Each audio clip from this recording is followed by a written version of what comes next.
Welcome to big news. నేను మీ గౌసుద్దీన్ షేక్. ఉన్నదే రాస్తా, చూసిందే చెప్తా.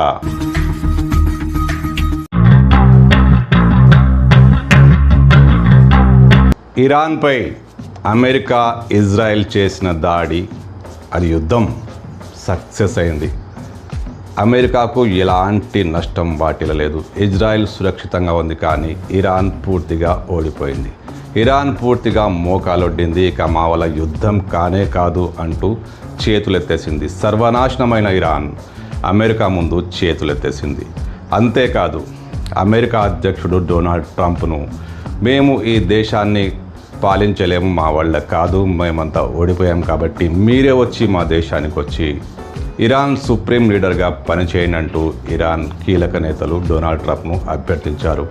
డొనాల్డ్ ట్రంప్ కూడా ఎంతో ఉత్సాహంగా, ఖచ్చితంగా ఇరాన్ సుప్రీం లీడర్గా పనిచేస్తానని, ప్రపంచం మొత్తాన్ని ఏలాలని తన కాంక్షలో భాగంగా ఇరాన్కు రాజుగా పనిచేస్తానంటూ ఒప్పుకున్నారు. ఇందులో భాగంగానే ఇరాన్ సైన్యం పూర్తిగా లొంగిపోయింది. ఇరాన్ అగ్రనేతలు లొంగిపోయారు.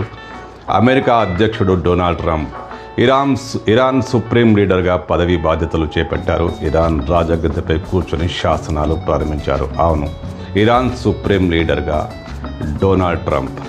వినడానికి ఆశ్చర్యంగా ఉంది కదూ, చాలా ఆశ్చర్యంగా ఉంది. అసలు నమ్మలేమంటారు కదూ, నమ్మి తీరాల్సిందే. ఎవరో కాదు, ఇరాన్ కాదు, ఇజ్రాయెల్ కాదు, సాక్షాత్తు అమెరికానే చెప్తోంది మాట. ఇరాన్ సుప్రీం లీడర్గా డొనాల్డ్ ట్రంప్ పదవి బాధ్యతలు చేపట్టేశారు. ఎక్కడ, ఎప్పుడు, ఎలా, ఇది ఎలా జరిగింది? ఇంకా యుద్ధం కొనసాగుతూనే ఉంది. ఇరాన్ తుక్కు ఇజ్రాయెల్ను కొట్టేస్తుంది, అమెరికాకు చెమటలు పట్టించేస్తుంది. ఇలాంటి సమయంలో ఇరాన్ ఓడిపోయిందా అంటే ఆశ్చర్యం వేస్తుంది కాదు, అవును కదా? కానీ ఖచ్చితంగా ఓడిపోయింది. డొనాల్డ్ ట్రంప్ ఇరాన్ సుప్రీం లీడర్గా అవతరించారు.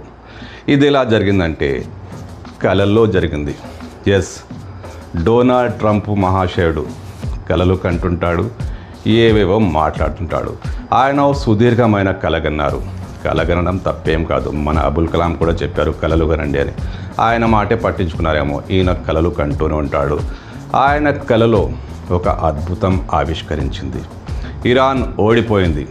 ఇజ్రాయెల్, అమెరికా గెలిచేశాయి. ఇరాన్పై పూర్తిగా ఆక్రమించుకున్నారు. ఇరాన్ సుప్రీం లీడర్లంతా, ఇప్పుడున్న ముస్తఫా ఖొమైనీ కూడా డొనాల్డ్ ట్రంప్ ముందు చేతులు కట్టుకొని నిలబడ్డాడు. మీరే ఇక మాకు సుప్రీం లీడర్ అంటూ ఆయన అభ్యర్థించాడు. వాళ్ళ కోరికలను కాదనలేక ఇరాన్ సుప్రీం లీడర్గా డొనాల్డ్ ట్రంప్ ఓకే అనేశారు. అద్భుతంగా ఉంది కదూ. కలలు కనడంలో తప్పేమీ లేదు.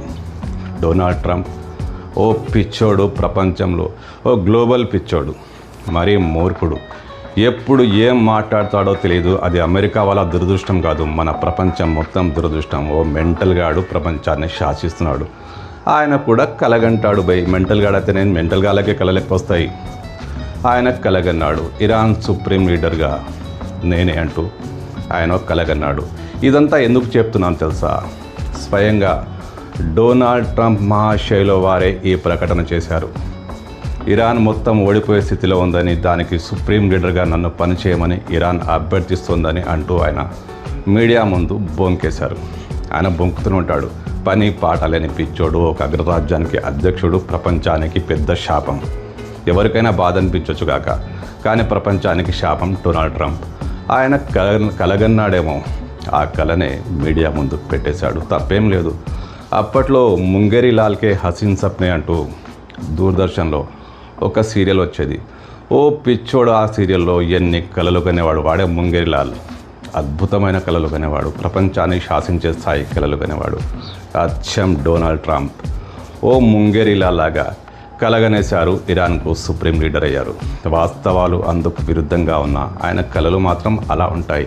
ఎవరి కలలైనా వాస్తవాలకు దూరంగానే ఉంటాయి. కాబట్టి ఆయన కూడా కలగనేశాడు.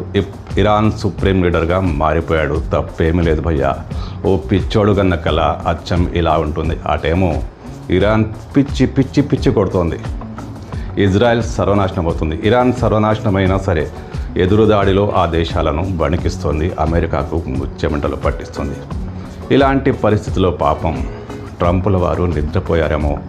ఆ నిద్రలో ఒక అందమైన కళ. ఆ కళలో భాగంగా ఆయన సుప్రీం తప్పేముంది,